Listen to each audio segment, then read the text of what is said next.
Welcome back to another Capital Press Club Legacy podcast. I'm Dr. Colin Campbell. Great to see you all out there. Although I don't really see you, you see me, but it's great that there's some numbers out there, some people who are interested. This is episode number 15. And on this day in Black history, we look at the Slocum Massacre that happened in Slocum, Texas, back in 1910. Now, what's interesting about this massacre is that there were about 6 people officially reported killed. 6 Black people reported killed in this massacre, although some estimates say 8, and then some estimates say up to 22. But then there are unofficial accounts of maybe up to 100 Black people being killed in this white-led massacre in Slocum, Texas. Now, the accounts of why it started and why this riot happened are conflicting. There were some reports that said that there were white people trying to possibly suppress a Black-led race riot, although there was a lot of evidence that was removed and destroyed to try to back up their claims. Others say that they were just an angry white mob that wanted to overtake Black people and whatever type of developed success that they were experiencing at the time, which of course is not, we found is not uncommon in American history. We also have the integration of tennis. American tennis, professional tennis, was the first time in 1940 where the courts became integrated, where Black and white people could play tennis together. Imagine that. We are now at a time where we see the champions of tennis who are Black. We're Serena Williams.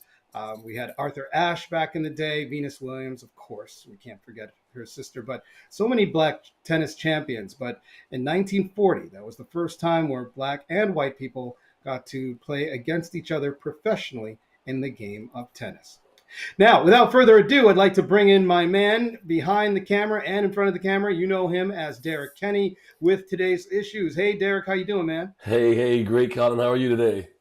All is well, all is well. One of Excellent. the big things that we've been talking about is this has been going on for a few weeks now, and that is the exclusion of Black media from the debate. Now, I know this happened a few weeks ago. There was a lot of huge kerfuffle over the debate, of course, because of the president's performance. And obviously, that led to a significant amount of changes in the Biden-Harris ticket, where President Biden is no longer running for president anymore.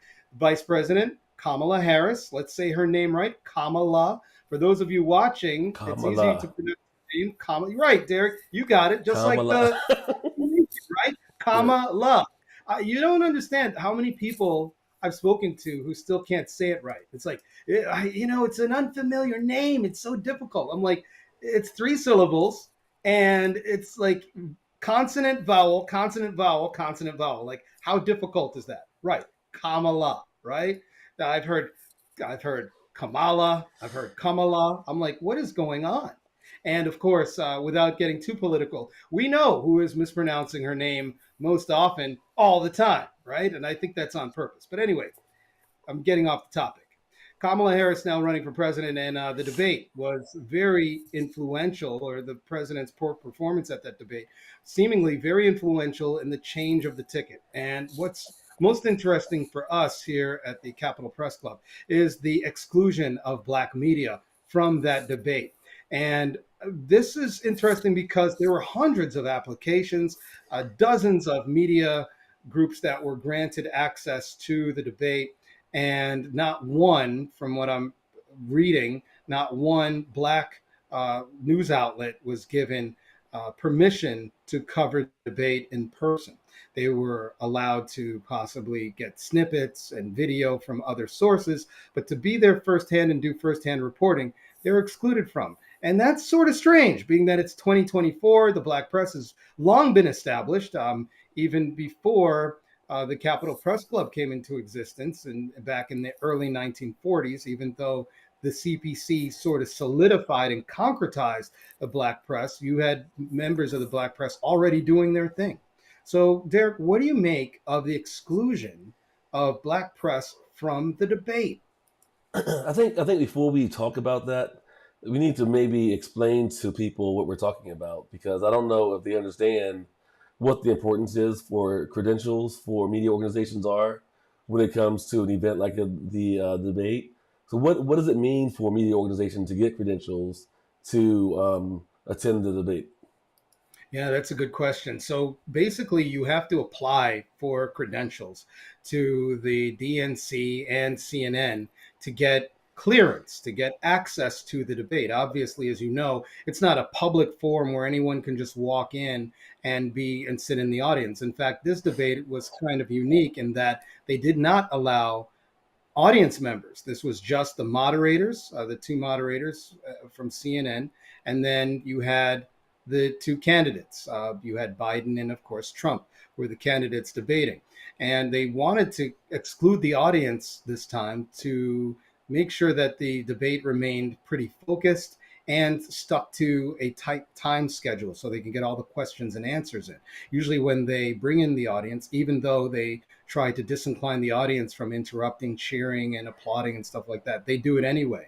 And it becomes almost like a pseudo pep rally. So they Hmm. eliminated that probability by excluding the audience. And so for media, they had to go through a set of restrictions and what we call credentialing. And that is uh, filling out forms, or it could be online or pen and paper, whatever, talking about who they are, what they represent, what kind of access they want. And once they fill out that paperwork, there are a group of people, which we could call gatekeepers, who decide who gets that access to cover those events. So this could be the group of people who help organize the debate in the first place, or they could just be the people in charge of security, or it's a collaboration between both of those entities to make sure that whoever does have access, whoever is within that building, is there as a credible source and does not pose any type of threat. But what's interesting here is that there were so many different entities that applied for these credentials who were granted access, but yet very few or zero Black members of the press were granted the same access that many of their white colleagues were given. And what the tie in here, of course, is Capitol Press Club. Capitol Press Club was created for that very reason, where you had members of the white press who had access to interviewing presidents of the United States, state governors, mayors, people of note of that time who influenced political changes, and Black people were excluded from that access and from being able to speak to those people firsthand. Capitol Press Club came into existence to create a space for Black journalists to unite and to have a forum or platform in which to interview, question members of the public, whether they were political or not. They could be just very prominent businessmen, like they did with, I believe, Woolworth back in the day. Hmm. So, unfortunately, here we see that there was a type of discrimination, and we haven't heard much coverage about that, have we? We haven't heard about this Not discrimination not at all, not at all. or And I think exclusion. Yeah. what I find disturbing is that it seems to be a trend for CNN that has seen that started with their interest in becoming less liberal looking or being Mm. perceived as less liberal, continued through their cuts in certain departments, which included equity and diversity, I believe, and it continues on through the way they're hiring staff and the way they are eliminating staff. That leaves them in a position where I'll say maybe they didn't have the internal intelligence to recognize legitimate media organizations that happen to be owned by African Americans as qualified for attending the CNN debate. I'm giving them the benefit of the doubt because I don't think they outright said we're not going to have African American readership or viewership organizations excluded.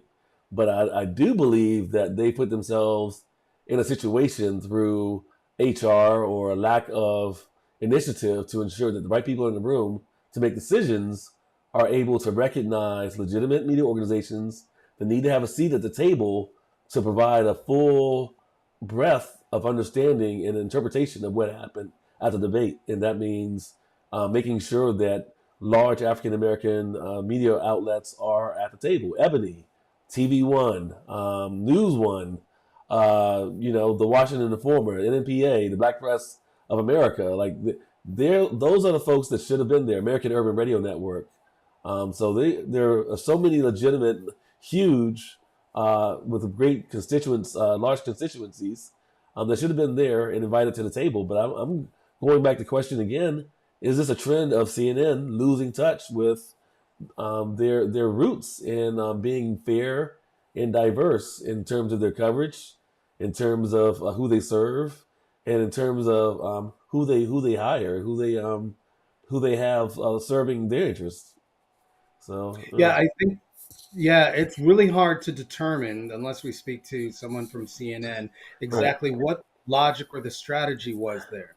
We do know that members of the National Newspaper Publishers Association, which is a basically a national consortium of black newspapers, was not even allowed to be at this debate and cover this debate firsthand, which is definitely troubling because obviously the black press has a tendency to cover particular issues differently than white media when it comes to issues and problems and concerns that directly impact members of black society. yeah, And so and I don't want looking to at interrupt you, but just to make sure we note that yeah, it wasn't a lack of space. They had 800 people were invited, 800 right, organizations were invited to 800. attend, and these are Yeah. international, national, etc. So there was room at the table for 10 Oh, no. organizations. So we're saying that no African American focused media Right. organizations were invited to the table, and I think That is a that's a major oversight, if it's an oversight. that's I was going to say that's a gross oversight. I was going to Yeah, say that's an egregious oversight, yeah, right? And right. I don't think we're being hyperbolic about that. Like you said, No, Derek, 800 different entities were invited to cover this debate. Not one, and even if there were five black entities, that still yeah. pales in comparison. But I don't even think it was five. I don't even know if it was one, Derek, that was invited. Okay, so what's going on here? We do know that CNN has taken a slightly more conservative pivot, especially since the former president called CNN fake news. They saw some of their numbers drop. But to have this type of oversight is almost malicious in its intent to be so exclusionary to members of the black press. What I also find troubling is that what happened after the debate to try to smooth over or improve the current president's image. If we remember, we talked about this a couple weeks ago, where he did an interview with a Philadelphia news outlet, and the reporter was given questions by the White House, which she then asked, and then it was discovered that she was fed those questions, and which totally really undermined any type of credibility that interview had. So now not only are we being excluded from particular spaces, but we're almost being used as puppets in a propagandistic type of way. And I Hmm. think personally, there should be more outrage about this. Of course, this is not something that CNN is going to be reporting every day or at all. I do listen to CNN and I haven't heard it. Obviously, I haven't heard it on MSNBC or Fox for that matter. I do listen to Fox too, by the way, folks. But yeah, none of this coverage. We heard about the being fired because of the way that she asked the questions that were fed to her by the White House. We did hear about that, but we did not hear about the exclusion of black media from the debate venue, like you normally would if it was any other group that was excluded and seemingly purposefully excluded. When you look at the ratio of who was included versus members of the black press, it seems like there was a concerted, strategic effort to exclude black press from that debate. So that's troubling to me. I do wonder how Harris will deal with these types of issues now that she is the presumptive Democratic nominee for the party and the president of the United States as she's running.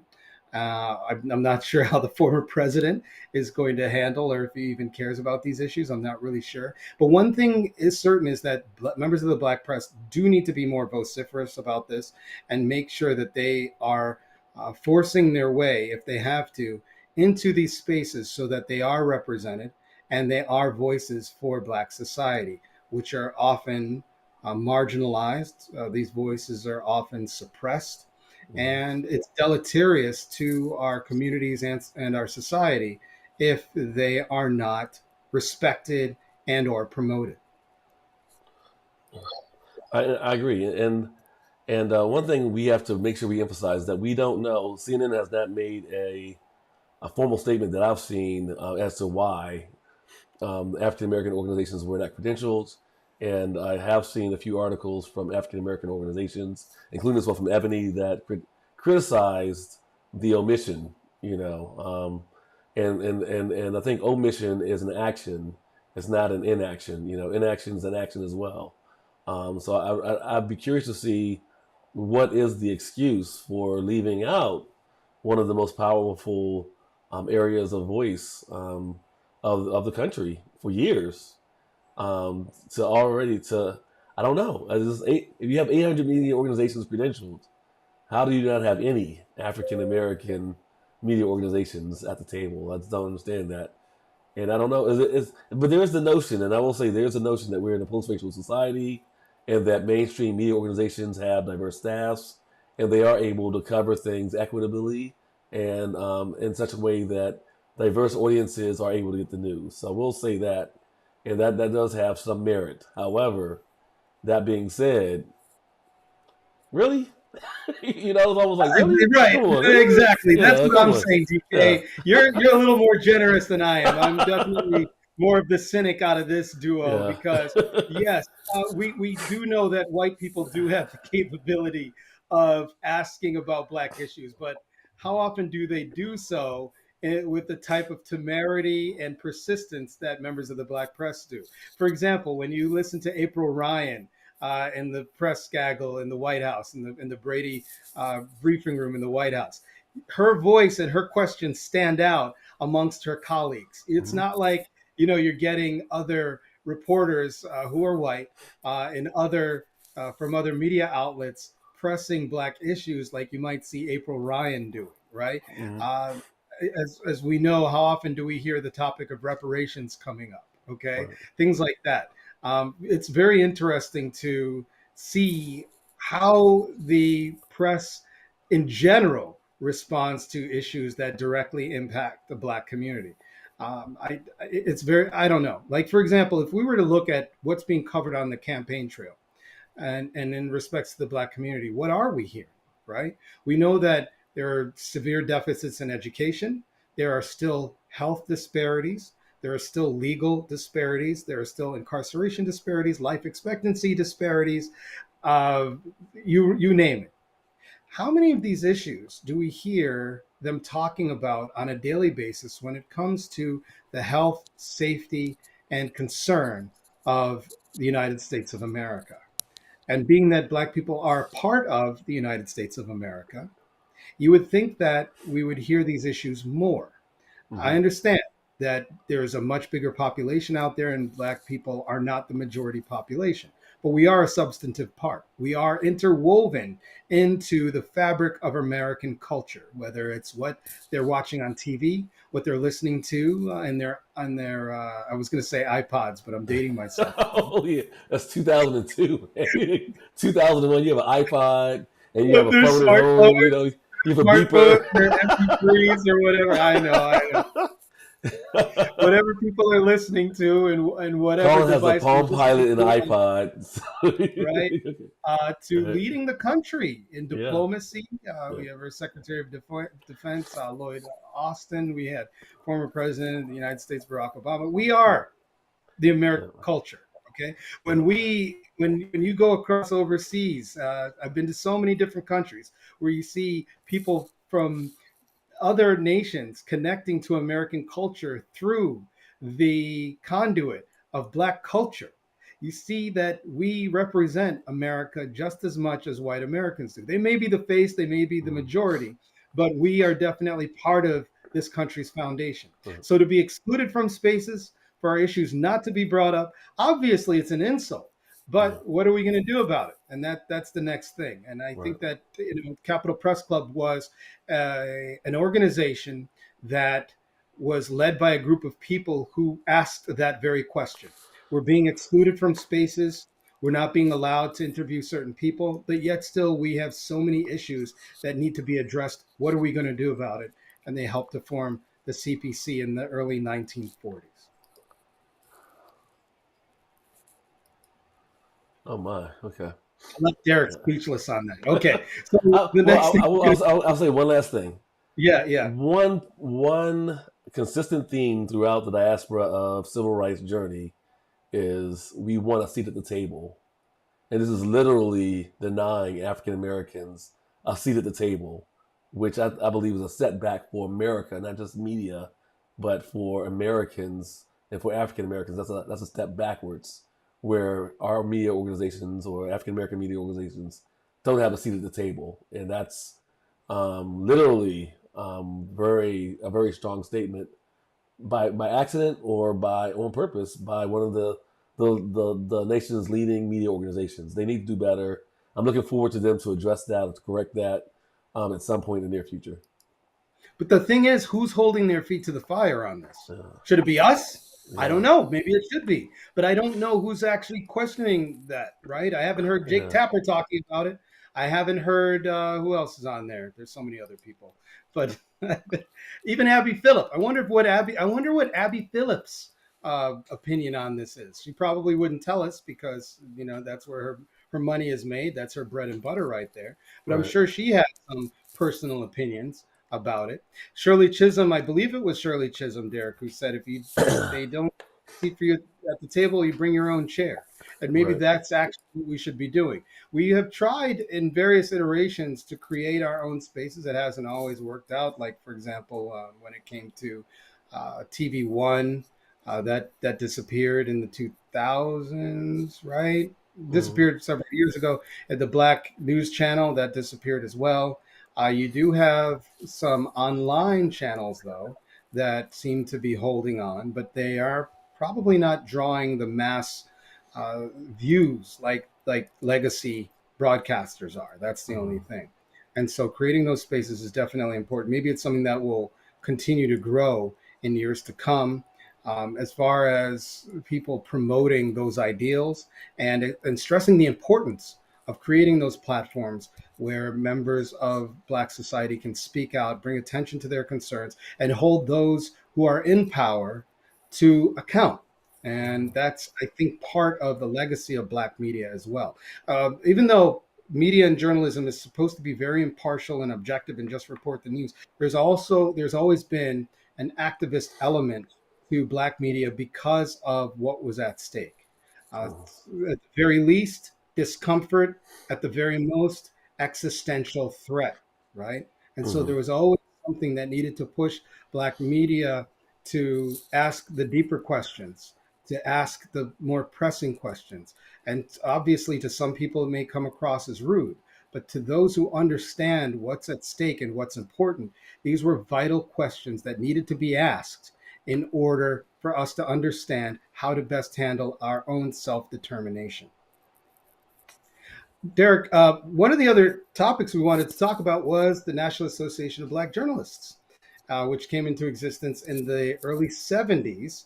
I don't want to call it almost a rival of the Capitol Press Club, but I will say that a lot of members of the Capitol Press Club did end up becoming members of the National Association of Black Journalists, which then just exploded and augmented to the preeminent meeting place and organization for members of the Black press to congregate and to express ideas and to promote their media and various issues that affect Black society. So they have their convention coming this week. I believe it may start Wednesday. It always goes like from a Wednesday through the Sunday, I believe.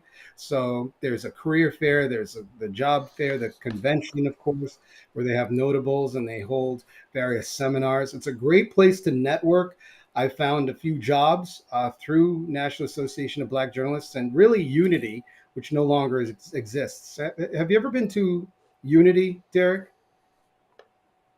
Do you remember Unity at all? I believe that was the combination of WHJ and W. I'm sorry, NAHJ, NABJ, and NAA. I'm sorry, age, basically the different minority journalism organizations, Right. including So NABJ. it Yeah. was the four, I believe it was Mm-hmm. National Association of Black Journalists, National Association of Hispanic Journalists, Hmm. the Native American Journalists Association, and the National Association of Asian Journalists, I believe, or Hmm. the Asian American Journalists, something like that. So yeah, it was the four of those groups that united, and it was to me it was amazing because then you got to meet and collaborate and associate and just network with people from various ethnicities who are also not part of the majority culture. And we talked about various issues together, and I think it just showed a great prominence. But since then, there was a falling out, and I'm sure money was at the core of it all. Now, NABJ, the preeminent organization out of the four minority news organizations, is having their annual convention. And this year it's in Chicago. And Chicago, I believe I went there in 2008, and I think I got a job when I went to the or when I went to that convention in Chicago. I don't know if they had a convention since then in Chicago, but it was a great time. It's always like you're meeting up with family when you're at NABJ. You get to see some of your friends and some former coworkers that you might have had experience in dealing with through your various jobs. So I feel like I'm missing out on that a little bit this year. I'll probably try to go next year. Have you've gone to it, Derek? What are your impressions of NABJ?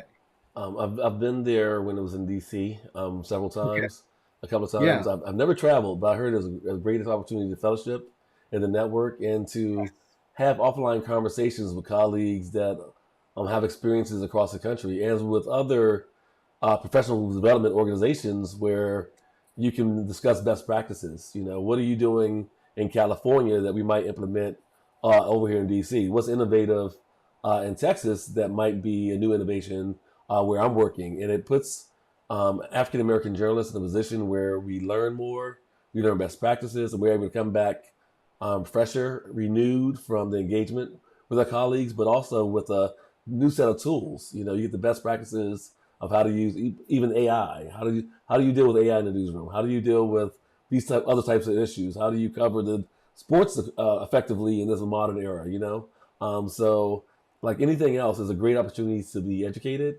and to be empowered. And I think the empowerment part is something that people may forget about when it comes to these type of organizations. But you go back refreshed, renewed, and able to tackle the one of the hardest jobs in the world, being a journalist, which is requires you to witness some of the most extreme situations in the country, in the world, and be subjective, and convey it in a way that it benefits people. And this is probably a good time to say, I don't want to discount the African American journalists that perhaps were invited to the debate that would happen to not be part of an African American news organization. So I don't want to discount the presence of African American journalists that were there. But I will say NABJ is a wonderful organization, extremely effective at empowering and educating African American journalists, but also honoring them as well, as you see those pictures there. And I will say WABJ, which I'm proud to be a member of, as well as you, do a wonderful job locally to honor African American communications professionals and to educate the new journalists, the journalists to be, as well as existing journalists, and exposing us all to newsmakers. So kudos to NABJ, WABJ. I have nothing but great things to say about them, and look forward to great things from this convention. Yeah, I definitely do too. I hope some great things come out of the annual convention of National Association of Black Journalists. I know that they sometimes hold a live broadcast there, and being that it's a political election year, who knows? Maybe they will get a surprise visit from the presumptive Democratic nominee for President Kamala Harris, possibly from former President Trump. I kind of doubt it on that one, Oh, but he's anything. listed. Hey, he is listed. They always want votes. They always want to have. Oh, okay. So is that a definite? Why is convention spelled without an N though? But so is that confirmed? It's on the I website. didn't. It's on the website. I don't Okay. know. That will be interesting. That will Yeah. definitely be a newsmaker. And of course, if it happens, you can find the latest here at the Capital Press Club Legacy podcast. And we'll be covering it in our next broadcast because we talk about what Black journalists are talking about. We'll see you next time. Thanks for joining us for episode 15 of the Capital Press Club Legacy podcast. We'll see you later.